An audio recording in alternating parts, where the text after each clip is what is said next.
Praise the Lord. ஆண்டவரும் இரட்சகருமாகிய இயேசு கிறிஸ்துவின் இன்ப நாமத்தினால் யாவருக்கும் அன்பின் வாழ்த்துக்களை தெரிவித்துக் கொள்ளுகிறேன். மீண்டும் இந்த மாதத்தில் உங்கள் யாவரையும் சந்திக்க என் தேவன் தந்த தயவிற்காக நன்றி செலுத்துகிறேன். இந்த வருடத்தில் 11 மாதங்களையும் நடத்தி வந்த தேவன், பாதுகாத்த தேவன், இந்த 12வது மாதத்தையும் காண செய்த கிருபைக்காக நன்றி செலுத்துகிறேன். இந்த மாதம் கூட தேவனுடைய வார்த்தையின் மூலமாக உங்களை சந்திக்கிறதுல நான் மகிழ்ச்சி அடைகிறேன். வேத வசனம் சொல்லுகிறது, மல்கியா புஸ்தகம் 4ஆம் அதிகாரம் அதனுடைய 2வது வருஷத்துல ஆண்டவர் சொல்றாரு, என் நாமத்துக்கு பயந்திருக்கிற உங்கள் மேல் நீதியின் சூரியன் உதிக்கும். ஆண்டவர் நம்மை பார்த்து தான் சொல்லுகிறார், அவருடைய நாமத்துக்கு பயந்திருக்கிற நம்மேல் நீதியின் சூரியன் உதிக்கும் என்று சொல்லி. சூரியன் வெளிச்சத்தை தருகிறது, இருளை வெளிச்சமாய் மாற்றுகிறது.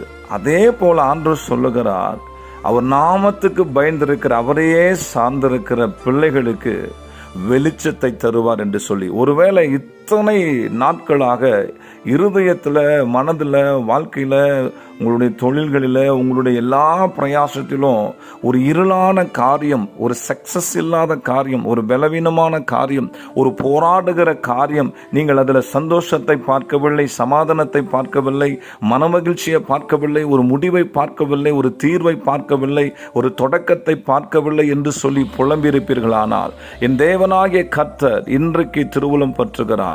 உன்மேல் என் சூரியன் உதிக்கும், என் வெளிச்சம் உதிக்கும், என் வெளிச்சம் உதிக்கும். வேதத்தில் சொல்லப்படுகிறது, இருளில் இருக்கிற ஜனங்கள் பெரிய வெளிச்சத்தை கண்டார்கள் என்ற வார்த்தையின் பிரகாரமா இன்றைக்கு இந்த வார்த்தையை கேட்டுக்கொண்டிருக்கிற என் தேவ ஜனமே, ஒருவேளை உங்கள் வாழ்க்கை இருள் சூழப்பட்டிருக்குமானால் ஒரு பெரிய வெளிச்சம் உங்கள் வாழ்க்கையில உதிக்க போகிறது. இன்று முதல் நான் உன்னை ஆசீர்வதிப்பேன் என்ற தேவனாகிய கர்த்தரின் வார்த்தை உங்க வாழ்க்கையில வெளிப்பட போகிறது. இந்த வெளிச்சம் இருளை மாற்றும், இந்த வெளிச்சம் மகிழ்ச்சியை தரும், இந்த வெளிச்சம் களிப்பை தரும், இந்த வெளிச்சம் கனத்தை தரும் என்பதாகவே வேதத்தில் சொல்லப்படுகிறது. நான் விசுவாசிக்கிறேன். இயேசுவின் நாமத்தினால் உங்கள் யாவருக்கும் சமாதானம் உண்டாகட்டும் என்று சொல்லி ஜெபிக்கிறேன் பிதாவே. ஆமென்.